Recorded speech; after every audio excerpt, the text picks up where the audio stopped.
minus 50 seconds.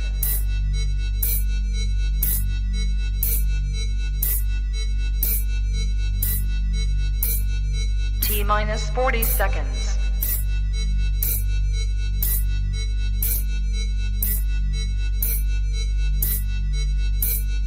T minus 30 seconds.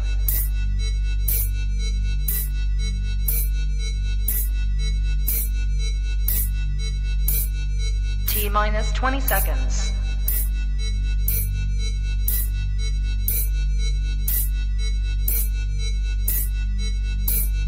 Ten, 9, 8, 7, 6, 5, 4, 3, 2, 1, 0.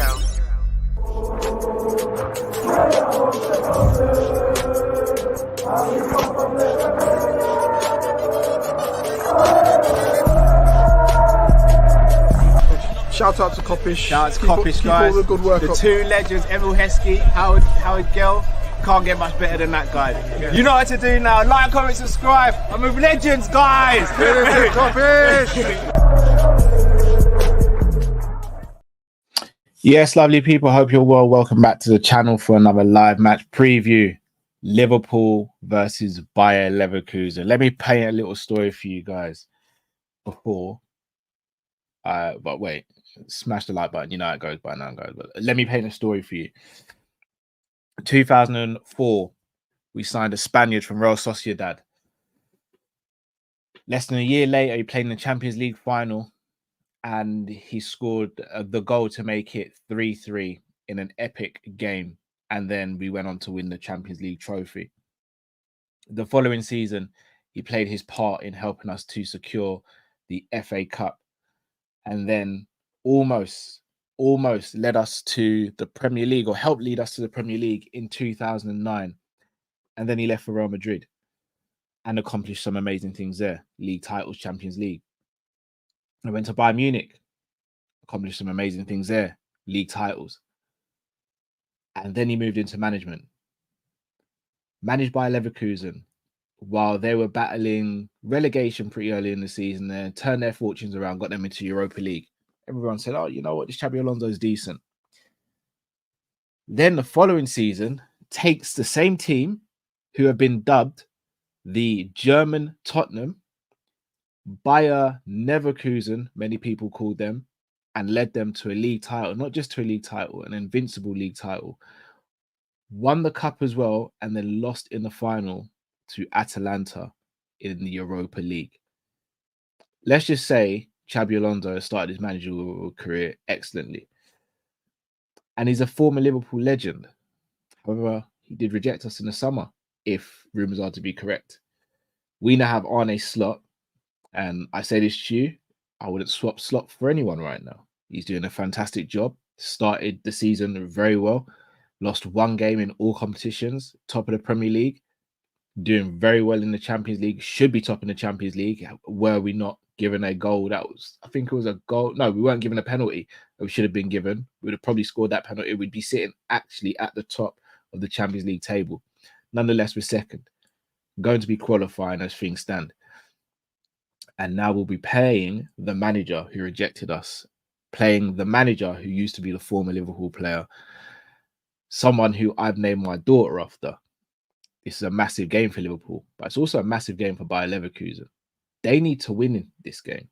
We don't necessarily need to win, but it will put us in fantastic shape if we do.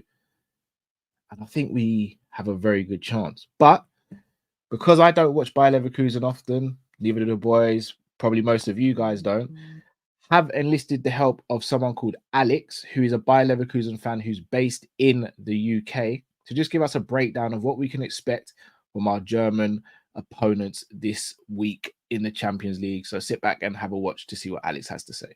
Hi everyone, my name's Alex. I'm a Bayer Leverkusen fan based in the UK. So my predicted lineup for tomorrow will be Hradecky in goal, at left back Grimaldo, right back Frimpong, and the three at the back will be Tar, Hincapié and Tapsoba. In midfield it would be Xhaka alongside one of Andrić, Palacios or Garcia. Any one of them could start, but I think Handrick will most likely start due to his better defensive abilities. Then in the attacking midfield, it'll be Wirtz alongside either Terrier or Hoffman. Hoffman's been playing very well recently, despite being relegated to the reserves almost. Only coming on occasionally. Terrier is out. He missed Friday due to illness, and it remains to be seen if he's going to be fit enough to start tomorrow. And up front, we have Victor Boniface starting over Patrick Schick. Whilst Schick did score a couple of goals against Elfsberg in the Cup, Boniface is much more gifted all round and preferred striker for Alonso. So with regards to threats that Liverpool should be looking out for, of course you have Florian Wirtz, excellent dribbler, great eye for a pass, and he, in general, just whenever he plays, the whole team plays better. Then in midfield, Xhaka, of course, and whoever he's playing alongside, they always have a great chemistry, always looking forward, controlling the game. If Liverpool have any chance of beating Leverkusen, I'd feel like stopping Xhaka and whoever's playing alongside him from having enough space to keep the ball will be a good start. Then on the wings, you've got Frimpong and Grimaldo, both of which have their own special set of skills. Frimpong, he's got the pace to burst past anyone. Certainly, I don't think he would have any problems getting past the likes of Robertson or Tsimikas, whichever one you choose. And then Grimaldo on the other side, whilst he doesn't have quite so much electric speed, his set piece ability and general passing ability makes him a real weapon as well. Links up great with Wirtz along the left. So my score prediction for tomorrow, I think it'll be a 1-1 draw. Whilst Leverkusen haven't had the worst of starts, we haven't been playing particularly amazing. We are unbeaten in 11 games, but of those 11 games, we've drawn quite a few. Whilst we did do very well against Stuttgart on Friday, we just lack that cutting edge, and I hope that isn't the case tomorrow, because I presume that Liverpool will probably dominate in terms of possession and chances. Yes, that's my prediction, and looking forward to a great game tomorrow. Big up to Alex, who is known on Twitter as at B04 Alex. So that's Alexander Silk. Great name as well. Drift, how you doing, bro? Not too bad, not too bad. What did you make of what Alex had to say as it pertains to the game coming up tomorrow? Massive game. Yeah, I'm not sure. I'm not sure how I feel about it, because they haven't been playing the greatest, but obviously they are a good team. So I think he said himself that they've got quite a few draws. That's why he thinks it'll be a draw.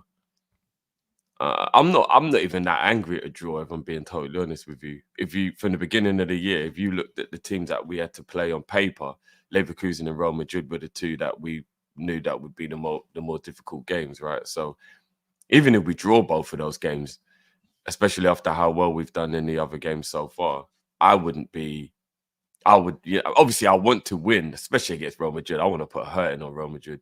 But a draw would not be the worst result, because you know what I mean, then if you can win the other games, then that could arguably mean we could get 6 wins out of 8.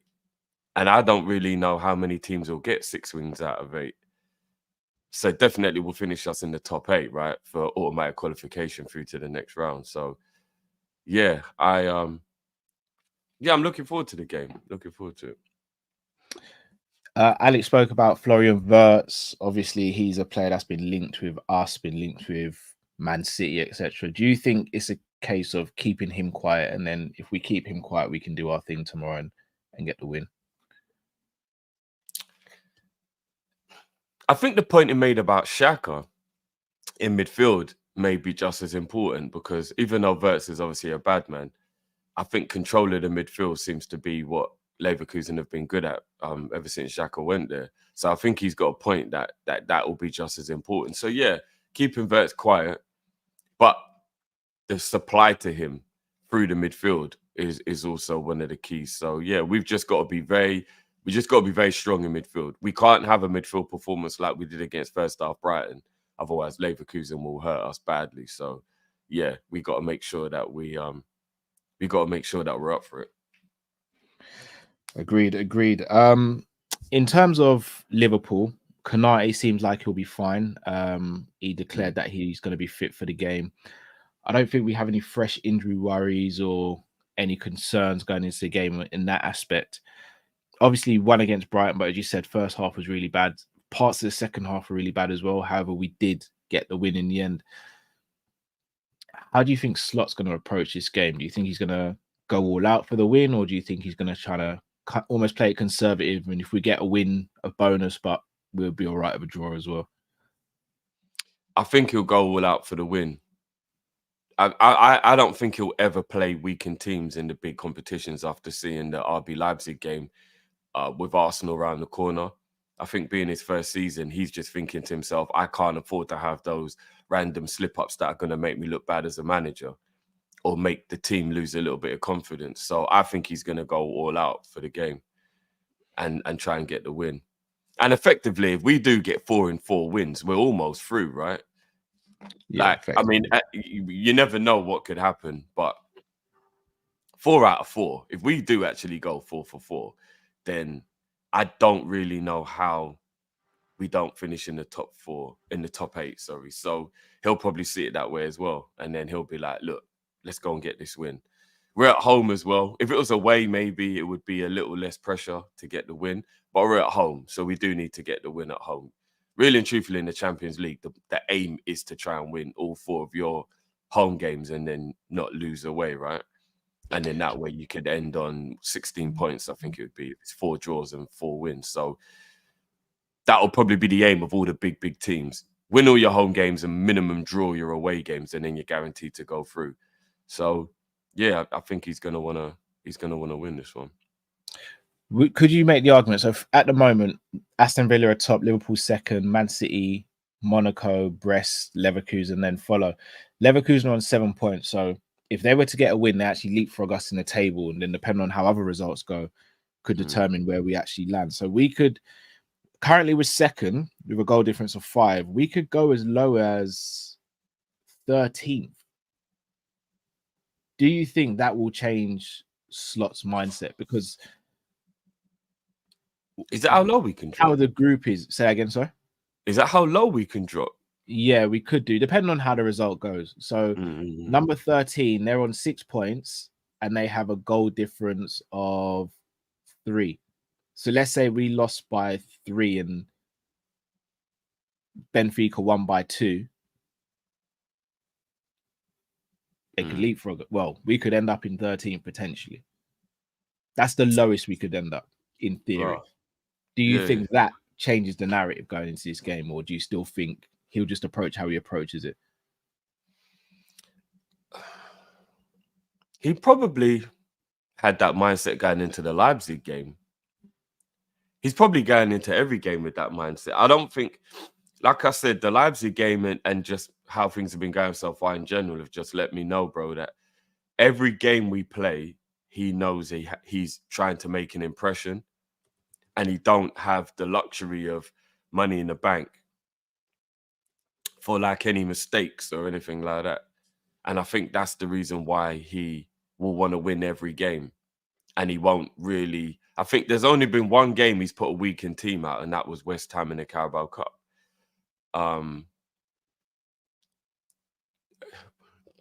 Yeah, he kind of put a weakened team out in the last round of the Carabao Cup, I guess. Against Brighton, yeah, because he did bring in a few of the squad players, but he still like put a first team attack out. And yeah, I think the Carabao Cup maybe is the only competition where he'll play a slightly weakened team. I don't think he's going to do that at all in any of the big competitions. The FA Cup, we'll have to wait and see what the situation's like when that starts, how good we look at that period of the season. But in the Premier League and the Champions League, I don't think he'll ever play weakened teams, you know. Maybe the last group game, if we're guaranteed we're through, maybe. But at the moment, yeah, I think he's looking, which there's nothing even bad about it. It's like, get qualification, and we talk about the rest afterwards. I think that's what his mindset is right now. Get qualification, and then we'll talk about the rest afterwards. Because if we beat Leverkusen and we beat Real Madrid, God's willing, technically the Girona and the Lille game take way less importance because we've picked up, that'll be 5 wins. Do you know what I mean? Going into that into that last part of it, and it'll be like, if you win your first 5 games, surely that gets you through. In theory. People, if you haven't already, smash that like button, subscribe if you're new to the channel as well. Right. Let's look at predicted starting 11 quickly. So I think we all presume Kelleher is going to be in goal, Trent at right back, Virgil left centre back. Who do we think will partner Virgil? Gomez had a really good game when he came on, had a good game in against Brighton. Ibu has declared himself fit, no serious injury, but do you think Slot will play Ibu, or do you think it'll be Joe Gomez? Ooh. I'm finding it hard to differentiate between what I would do and what I think he's going to do, because I would play Joey. I think give him another game to get more game time into his legs, and he deserves it after his performance. I totally understand that Ibu's the better player, right? And that it would make more sense to play your better player. But I am a stickler for people being rewarded if they deserve it and if they've earned it. And I do think it's bad for team confidence if when you play, even if you have an outstanding performance, you still drop the next game. I would like Gomez to play in this game, but I think he's going to go with Ibu. Okay. Who do you think will play at left back? Tsimikas. You think Tsimikas? I actually think Robbo will get a game there. Well, it depends how you think he thinks about Robbo. I think he's getting the I think he's slowly realizing that Robbo has to be the one who's on the bench, and Tsimikas plays. But I could be wrong. Who have you got next to Grav? See, this one's tricky, isn't it? Because McAllister needs to be rested and he's in poor form. I'd go Jones in that role. I'd do the same. So Buzz line of 10 still? Yeah. And then who for the left wing? This is a tough one, man, because I think both of our left wingers are playing well.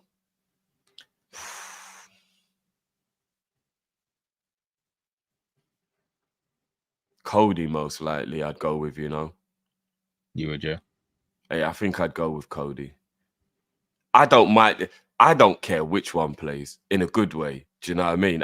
That's the lovely thing about the form of our left wingers, on top of the fact that they're both talented, is that I'm easy either way, whichever one of them play. And I think if Slot can continue to be doing what he's done with them two so far, where he makes sure they play enough football that they both stay in form, but both are still getting enough game time at the same time. If he can balance that right throughout the season, could be one of the keys to us winning the league or winning the Champions League, you know, because not many teams have got the ability to rotate players of that level of quality to keep a level of form, do you get what I mean, from both players. A lot of the time, one will have form and one won't.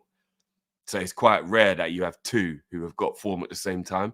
And so far, he's got the balance right of keeping them both hungry and giving them plenty game time. So I've got to give Slot a little ratings on that. I'm not sure who I'd go for. I think Cody's a weird player because in some games he's electric, and other games he'll start and not do much. And that was kind of the case with the Brighton game. He did get the goal, obviously, when Nunes weren't able to get a touch on the ball. But apart from that, I think it was a little underwhelming. Whereas Diaz, I think, can be very busy but not have the output. At the moment, I'd probably go Gakpo. At the moment. But I'm guessing you agree with me, though, that it's brilliant to have two wingers where, in a good way, you have a dilemma about who to play, though. I wish it was the same on the right, and then we'd have a perfect attack. Yeah, we would, but FSG and all the rest of it, who knows, eh? Score predictions. What are you thinking for this game? 1-0 Liverpool.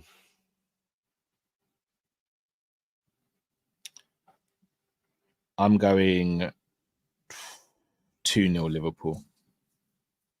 Okay. I think we'll I'll be do fine it. with either of them. Leverkusen are a good team, though. Yeah. They can easily score a goal. But yeah, I'm going to go 2-0. I think we'll have Hopefully enough the crowd will be bouncing as well, with it being Anfield and stuff. How many? Just out of curiosity, do you know how many games Leverkusen have lost this season? Not off the top of my head, but I can have a look. Because obviously last year, with them being unbeaten, predicting a win against them at any point would have been a bit stupid, because they didn't lose any games until the last game of the season against Atalanta. Well, they played 9 so far. They've won 4, drawn 4, and lost 1. Is that in the league? Yeah, and they're trailing Bayern Munich by 7 points in the league, and they've drawn 1 in the Champions League and haven't lost yet. So they've only got 1 defeat this season. Yeah. So beating them is actually a difficult task, because that means they've got 2 defeats in a year and a quarter. That's wild in a good way. Only 2 defeats in a season and a quarter, you know? Yeah, it's insane. That's crazy, bro. So I'm not even going to lie. Maybe a 1-1 maybe a 1-1 or a 0-0 is probably a more realistic thing than to say a win. But let's hope we can get a win. Let's hope we can get the win. Yeah, I'm going to 2-0. Well, people, all that's left to do now is leave your score predictions in the comments below and smash that like button. Got a super chat here before we sign off. Shout out to Saswat. It says, guys, I think Trey makes sub appearances as an 8. He can do no worse than Sobo as a sub. I don't think body strength will be an issue if it's a sub. No, I'm all right with that, personally. I'm all right with him coming off the bench here and there. Just don't ideally think he should be starting games yet. I think he's got to grow into the role, grow into his body, and I just don't want to see him fast-tracked. And then we have a habit as Liverpool fans of just going overboard with some of our youngsters and then heaping pressure on them, and then when they have a bad game, then we have a pile-on. So it's like, kind of want him and the rest of the youngsters to be protected a little bit, but we will see. I definitely agree Sobo needs to do more, though. I think everyone can agree with that. So time will tell. But people, if you haven't already, smash that like button, subscribe if you're new to the channel. We'll be back later on this evening with our staple Monday night live show. Thank you all for watching, joining, and listening. Till we see you later. Stay safe, stay blessed. We're Kopish and we're out, people. Take care. Peace.